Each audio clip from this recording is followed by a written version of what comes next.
السلام علیکم دوستوں، پچھلے کئی دنوں سے طلوع اسلام کے چلتے آ رہے تشریحی سلسلے کو آگے بڑھاتے ہوئے آج میں حاضر ہوں آپ کے سامنے اس نظم کے چوتھے بند کے ساتھ۔ اس سے پہلے اگر آپ نے اس کا پہلا، دوسرا اور تیسرا بند نہیں دیکھا ہے تو ڈسکرپشن میں دیے گئے لنک پر کلک کر کے اسے ضرور دیکھیں۔ خاص طور پر اس پہلے ویڈیو کو تو ضرور ہی دیکھیں جس میں نے اس نظم کے پس منظر یعنی علامہ نے اس نظم کو کن حالات میں کہا تھا اس کے بارے میں بھی تھوڑی تفصیل سے بات کی تھی۔ بہرحال چلیے دیکھتے ہیں کیا ہے اس چوتھے بند میں۔ اس بند میں علامہ اقبال اسلام اور اہل اسلام کا مقصد بیان کرتے ہوئے لکھتے ہیں، یہی مقصود فطرت ہے، یہی رمز مسلمانی، اخوت کی جہانگیری، محبت کی فراوانی۔ یعنی اللہ تعالیٰ کے پیغام کا مقصد اور مسلمانوں کی منزل بھی یہی ہے کہ اس دنیا میں اخوت کو جہانگیری حاصل ہو، بھائی چارگی اور انسان دوستی کا بول بالا ہو، محبت کو فراوانی حاصل ہو، ہر ایک انسان کو دوسرے سے محبت ہو، ہر ایک فرد کا دوسرے فرد سے جو رشتہ ہے وہ اس کو نبھانے میں وفادار ہو اور ذمہ دار ہو۔ جیسا کہ میں نے پہلے بھی بتایا تھا کہ اس نظم کو علامہ اقبال نے جنگ عظیم کے بعد لکھا تھا، جس وقت قوم پرستی اور نیشنلزم کا بھوت پوری دنیا پر بہت زور و شور سے سوار تھا۔ اسی قوم پرستی کے سبب خلافت عثمانیہ اپنی آخری سانس لے رہی تھی، تو علامہ اقبال نے ملت واحدہ کا درس دیتے ہوئے لکھا، بتانے رنگ و خوں کو توڑ کر ملت میں گم ہو جا، نہ تورانی رہے باقی، نہ ایرانی نہ افغانی۔ بت سے مراد یہاں پر منفی سوچ اور تعصب ہے۔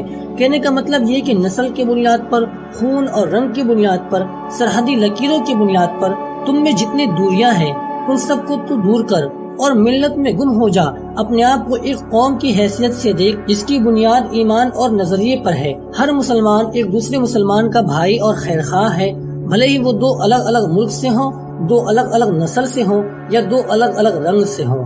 ہم تورانی، تو ہندوستانی، وہ عربی، وہ مصری، یہ چیزیں میٹر نہیں کرتی، صرف ایک چیز میٹر کرتی ہے اور وہ یہ ہے کہ ہم سب ایک خدا اور ایک رسول کے پیروکار ہیں۔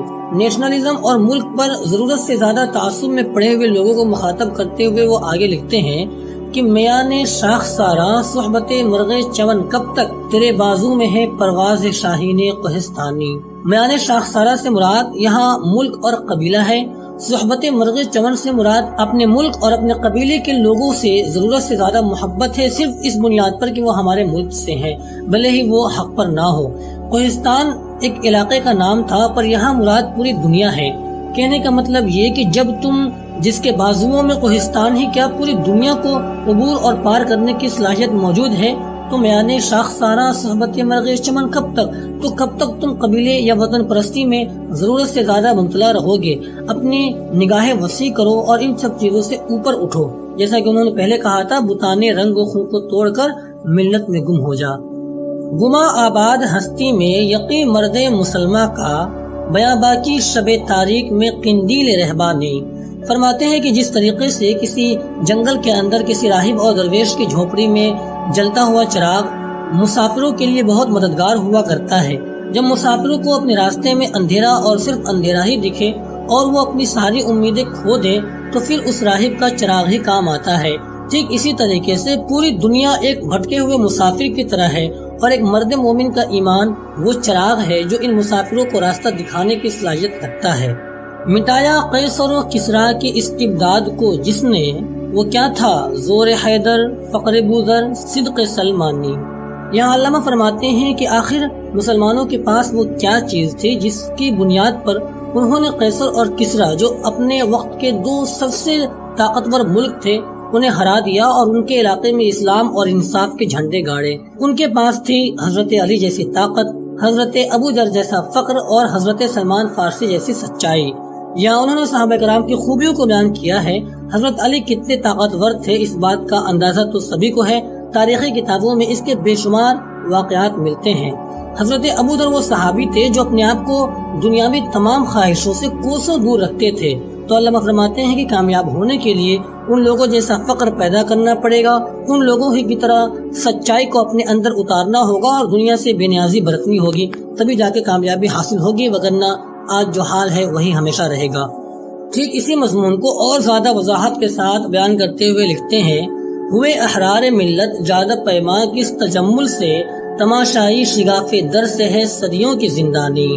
یعنی اوائل اسلام میں جب روئے زمین کے الگ الگ خطوں پر ظلم اور ناانصاف پر مبنی حکومتیں تھیں، عوام خاندانی بادشاہوں کی غلامی کرنے پر مجبور تھی اور یہ رسم صدیوں سے چلی آ رہی تھی، تو آخر وہ کیا چیز تھی جس نے ان تمام ملتوں کو، ان الگ الگ قوموں کو آزاد کیا، بندوں کی غلامی سے آزاد کر کے انہیں اللہ کی غلامی میں لے کر آئی؟ وہ کیا چیز تھی؟ وہی چیز تھی جو پیچھے بیان کیا، زور حیدر، فقر بوذر، صدق سلمانی.